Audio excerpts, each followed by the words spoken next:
What is going on in the world of college football? What's going on, everybody? I'm Coach Dawkins on the microphone in the galaxy far, far away.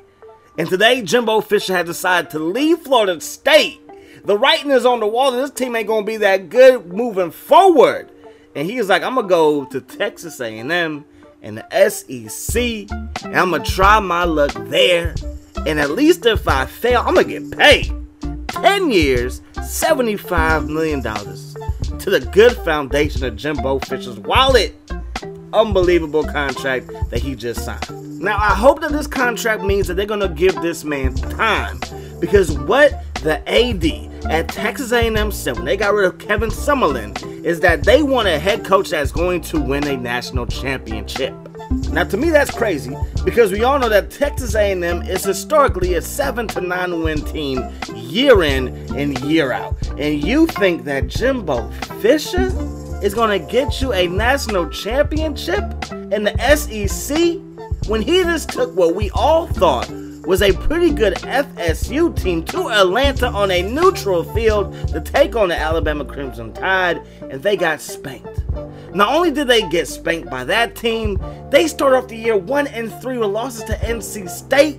Then they went to Boston College, and Boston College hasn't beaten Florida State in a very long time, and they cleaned their clock 35-3. 35-3, Boston College beats Florida State.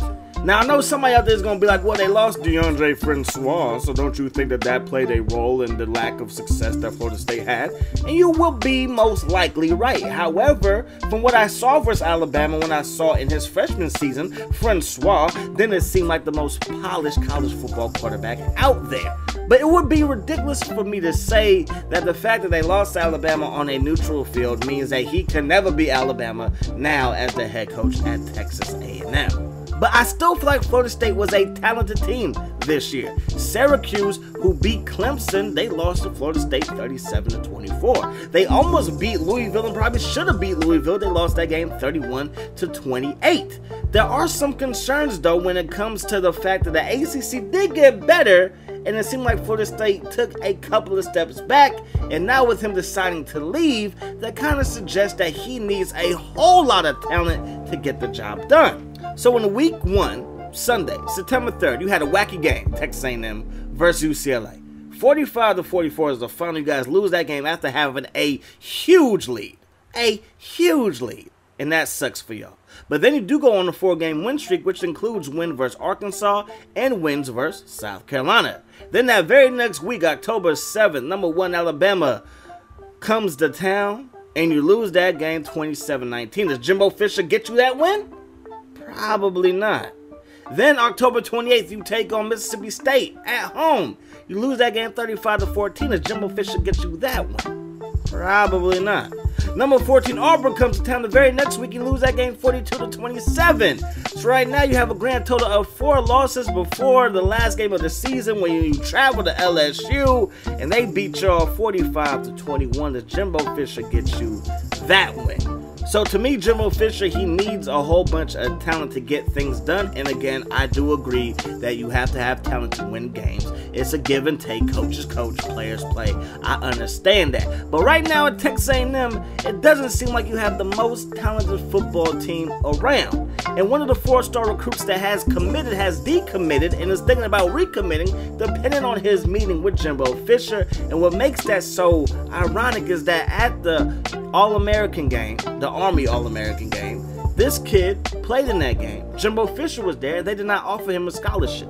So maybe Jimbo Fisher didn't think he was good enough to play for Florida State, but he's good enough to play for Texas A&M. And Jimbo Fisher's not going to be that head coach. So what is going to be the outcome of that discussion? So all in all, we have a bunch of coaching moves in college football, and that's what makes college football exciting. But then you also remember that you have student athletes that are affected by these moves. DeAndre Francois did not even get a phone call or a text from his head coach, who's supposed to be some quarterback guru, but I guess it's more what can you do for me than what can I do for you. And we see that a lot in college sports, and that's sad, because whether you're a football player, a basketball player, or some chemist, or wanting to be a lawyer or a doctor, you kind of rely on your teachers coaches and mentors to help you, to lead you in the right path, and a lot of times they are only thinking of their own interests. But going back to the football side of things, do I think that this was a pretty good hire for Texas A&M?